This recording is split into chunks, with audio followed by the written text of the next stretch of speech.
Bonjour Franck Le Sueur. Vous êtes un des dirigeants de la société Eneco, je crois même d'ailleurs le cofondateur. Oui.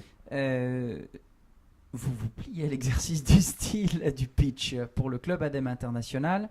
Expliquez-nous en une minute ce que fait et propose Eneco.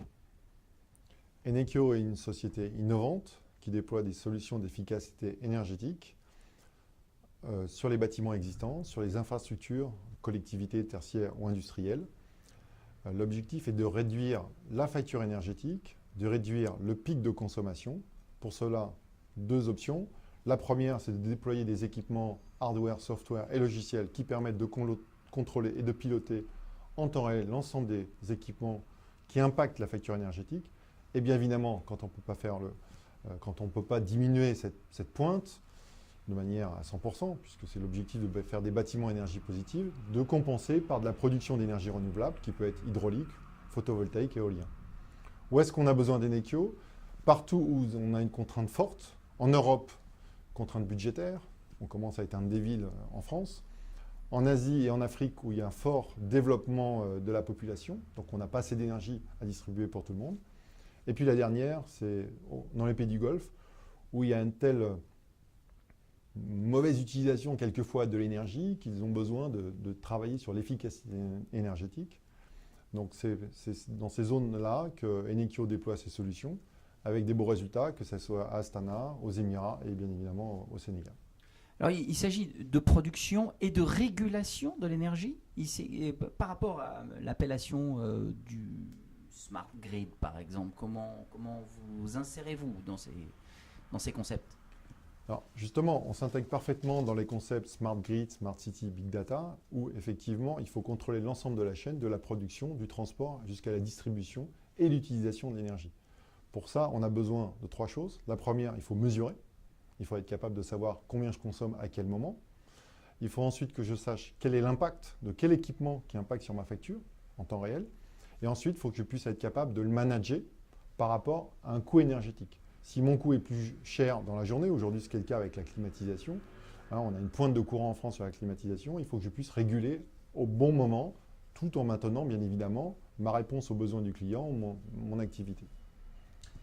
Par rapport à votre implication dans le Club ADEME International, qu'en attendez-vous? À quoi vous sert le club et quel type de marché étranger vous cherchez en fait?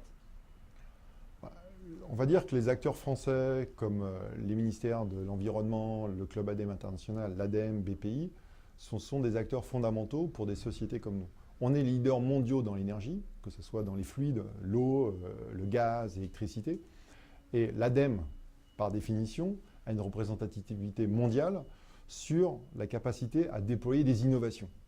Et on participe avec le Club ADEME, notamment au salon World Future Energy Summit à Abu Dhabi depuis plusieurs années.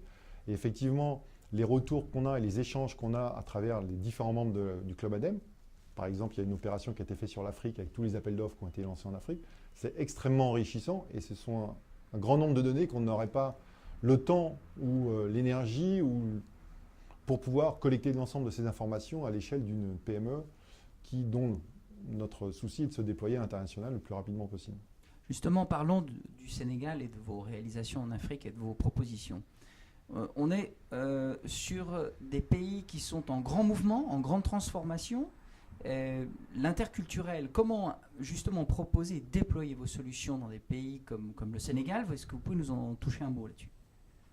Le Sénégal, c'est à la fois facile et extrêmement compliqué.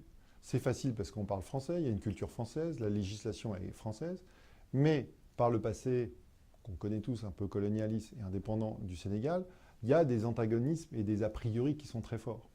Donc si on y va en tant que blanc pour expliquer comment ça se passe, ça ne marchera pas. Si par contre on essaie de déployer des projets à travers des besoins des clients, à travers des besoins des gens, des collectivités, puisque là on parle d'électrification rurale, là ça peut marcher.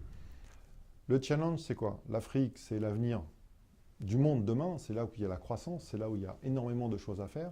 Il faut leur mettre les dernières technologies. Donc le pari qu'on a fait avec Claude Touvenin à Eneco, c'est depuis le début, parce qu'il connaît bien l'Afrique, depuis le début, c'est de déployer en Afrique les dernières technologies qu'on a déployées au Kazakhstan, à Astana, qu'on a déployées aux Émirats ou en Arabie Saoudite, les dernières technos. Ces technologies-là permettent d'économiser 75% sur la partie éclairage public, ce qui est quand même important, et 30 à 40% sur la partie climatisation ou chauffage. Eh bien écoutez, en tous les cas, c'est bien clair. Et nous vous souhaitons bon courage et à très bientôt, en fait, dans toutes les actions du Club ADEME. À bientôt. Merci à l'ADEME.